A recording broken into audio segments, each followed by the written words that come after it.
monde, j'espère que vous allez bien.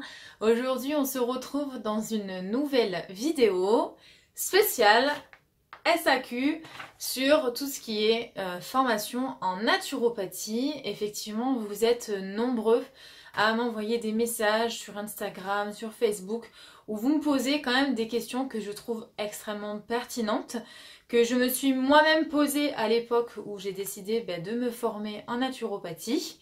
Du coup, j'ai envie de revenir avec vous aujourd'hui sur ces différentes questions, essayer de vous apporter des réponses. Comme ça, je trouve que en plus, en format vidéo, c'est assez sympa. En sachant que j'avais fait une première vidéo justement où je vous parlais donc de ma reconversion professionnelle. Et une deuxième vidéo aussi où je vous donnais des pistes pour bien choisir sa formation en naturopathie. Que vous pouvez retrouver justement tout simplement sur ma chaîne YouTube dans la catégorie, je crois, il me semble, chronique blog.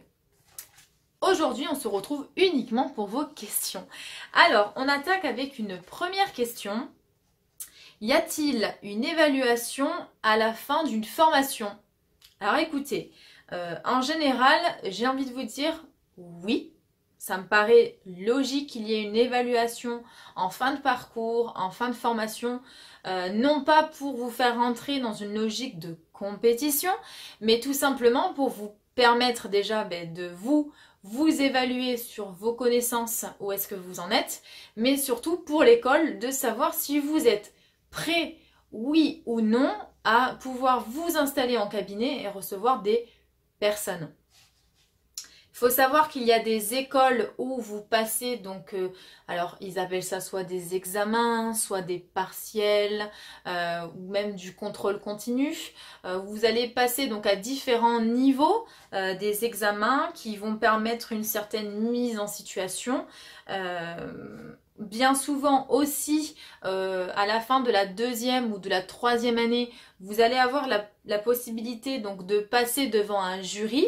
Donc comme c'est le cas moi dans mon école, vous passez devant un jury avec 5 cas, bien sûr différents, sinon ce serait trop facile. 5 cas, donc 5 personnes, pas de cas mais ce sont des personnes avant tout, que vous allez suivre pendant 6 mois, complémenter, suivre, etc. Et où vous allez donc parler devant ce jury du protocole que vous avez décidé de mettre en place avec la patiente ou le patient et qu'est-ce que vous avez effectué, que ce soit sur l'hygiène vitale, le point de vue alimentaire, la complémentation aussi nutritionnelle, etc., etc. Vous avez aussi des écoles qui, comme la mienne, vous demandent un mémoire en fin de parcours. Bien souvent dans les alentours de 200 pages, sur une problématique dont vous avez envie de parler tout simplement. Deuxième question. Après la formation, on est validé en tant que quoi? Alors, c'est vrai que cette question, on me la pose quand même assez souvent. Il y a pas mal d'infos, d'intox sur les réseaux. Et du coup, c'est vrai que vous avez du mal à vous y retrouver parce que, on va dire, entre les formations sérieuses et les formations, on va dire, un petit peu plus comme ça, parce que oui, il y en a. Du coup, c'est vrai qu'on a du mal à faire le point. Alors, déjà, il faut faire une énorme différence, s'il vous plaît. Il faut savoir une chose, c'est que à la fin de votre parcours, de vos études, vous n'avez pas de diplôme, pas de possibilité, parce que, tout simplement, en France, la naturopathie, elle n'est pas reconnue par l'État. J'ai envie de vous dire que ça fait des années que je sais qu'il y a des personnes qui se battent pour faire reconnaître la naturopathie. Mais malheureusement, dans notre pays, comme beaucoup d'autres choses qui nous posent problème, la naturopathie, c'est pas encore reconnu. Mais ça ne saurait tarder, puisqu'on a quand même eu une très très belle avancée, avec une école qui se trouve à Hyères dans le Var, qui a obtenu une reconnaissance RNCP.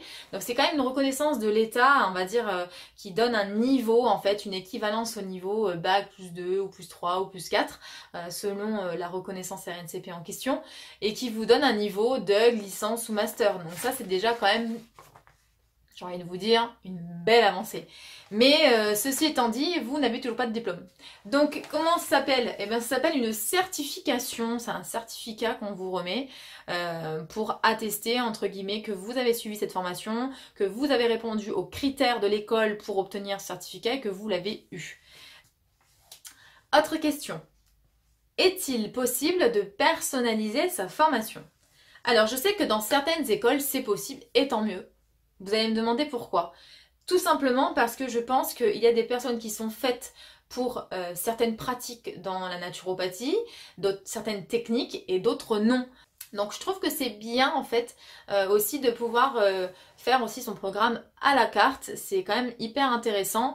Et moi ce qui est cool c'est que dans ma formation justement je peux avoir de la médecine traditionnelle chinoise et tout ce qui est médecine ayurvédique. Et ça je vous garantis que c'est vraiment extraordinaire.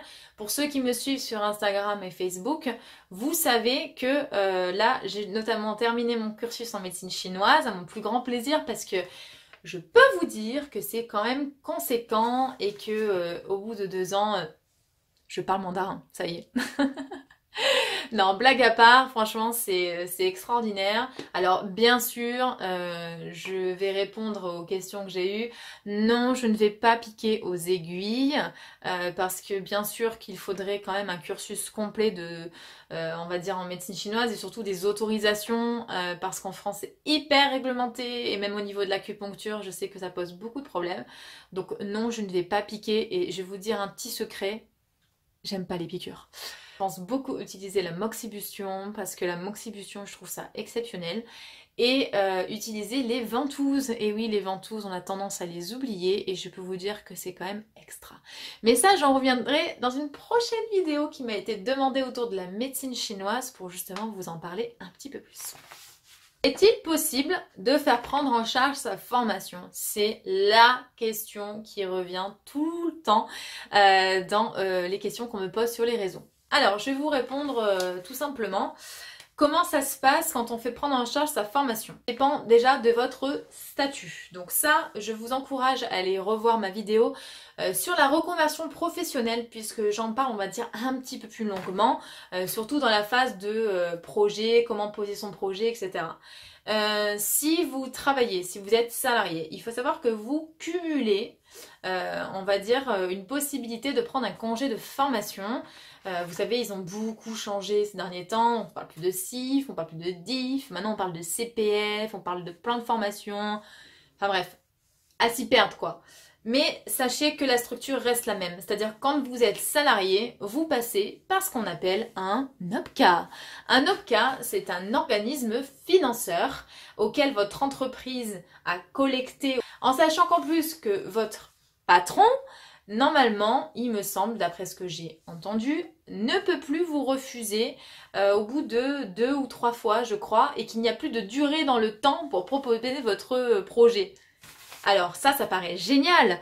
Là, je suis sûre qu'il y en a certains d'entre vous qui sont déjà en train de sauter sur leur bloc-notes et de se dire « Allez, je fonce, je vais demander à une OPCA, la mienne en tout cas, de financer mon projet en naturopathie. » Mais attention, je vous le dis, prenez votre projet avec des pincettes parce que comme la naturopathie n'est pas reconnue en France, vous dire que il y a certaines régions, bizarrement plus que d'autres, et comprendre pourquoi, et certaines écoles, parce que ça dépend aussi du quota horaire que vous allez faire, vous avez la possibilité de faire prendre en charge votre formation. Donc je sais qu'il y en a qui y sont arrivés et j'ai envie de vous dire tant mieux pour eux parce que c'est génial. Après, si vous prenez mon exemple, moi je n'ai pas réussi. Voilà. Si vous êtes perdu là, je vous conseille d'aller voir ma vidéo, bien choisir sa formation en naturopathie, où j'essaye vraiment de vous mettre les intérêts, les points plus et les points négatifs, à prendre un type de formation plutôt qu'une autre. Je pense notamment à l'e-learning ou le présentiel. Voilà, je ne vais pas revenir dans cette vidéo là-dessus.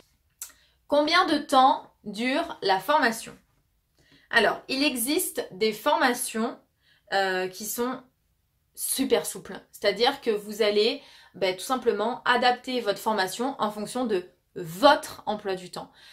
Sachez que la naturopathie, quand on se forme, ça demande énormément de temps. Donc là, je réponds à une autre question aussi qu'on me pose souvent. C'est est-ce que c'est galère ou pas la formation naturopathie? C'est super dur. Ça demande mais de s'accrocher, mais vraiment de manière d'être hyper assidu. Plus on s'éloigne en fait du cursus de l'école et des habitudes, on va dire, écolières, et plus on a du mal à s'y remettre, à se replonger dedans, sans compter la motivation d'ouvrir son cahier pour aller réviser.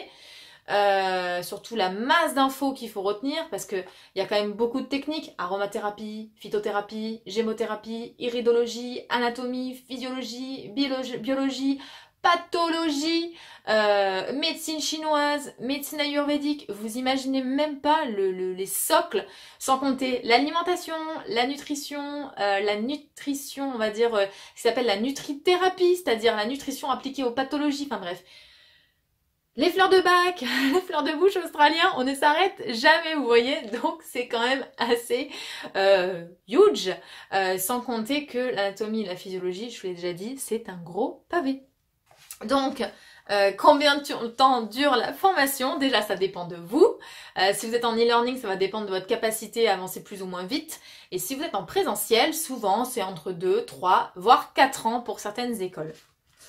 Après, il y a des formules en week-end, en semaine, etc. En sachant que moi, par exemple, je suis en week-end, donc je peux vous dire que vaut mieux pas travailler en même temps parce que franchement, si vous tapez des semaines de travail plus la formation en week-end, ça fait pas mon ménage, je pense. Je le vois avec des collègues à moi qui le font et franchement, elles galèrent un petit peu quand même.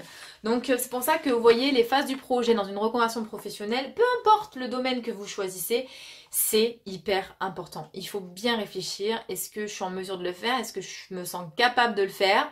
Parfois, on aimerait faire quelque chose, on se lance dedans et après, finalement, on finit par regretter parce qu'on a mis la charrue avant les bœufs, si je peux me permettre, et que du coup, on a été trop vite. Et par contre, une fois que vous êtes dedans, vous êtes dedans.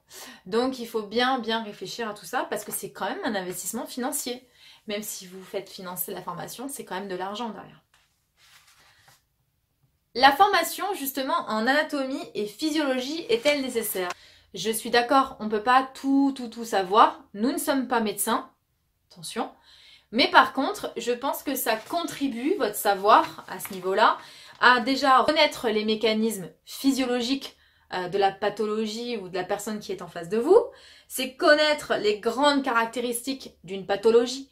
Bien sûr qu'on ne vous demande pas de connaître la pathologie dans son ensemble, mais au moins les grandes caractéristiques, c'est-à-dire ce qu'elle implique, ce qu'elle entraîne comme symptômes, comme problème. C'est avoir un dialogue qui soit construit avec le médecin traitant ou le médecin spécialiste qui s'occupe du patient. Et puis aussi, c'est être capable, et ça c'est pour moi la raison principale, être capable de faire la différence entre ce qui relève de la naturopathie finalement, donc ce que vous pouvez faire vous pour le patient, et ce qui relève immédiatement d'une visite chez le médecin. Voilà pour cette vidéo qui se termine. J'espère avoir répondu à certaines de vos questions, si vous en avez d'autres, parce que je sais qu'il y en a toujours plein. Je vous encourage à me les laisser en commentaire, donc en dessous de la vidéo. J'y répondrai avec grand plaisir. Je les noterai même pour une future vidéo. Si la vidéo justement vous a plu, je vous encourage à me mettre des pouces vers le haut. Et en attendant, je vous souhaite une très belle journée.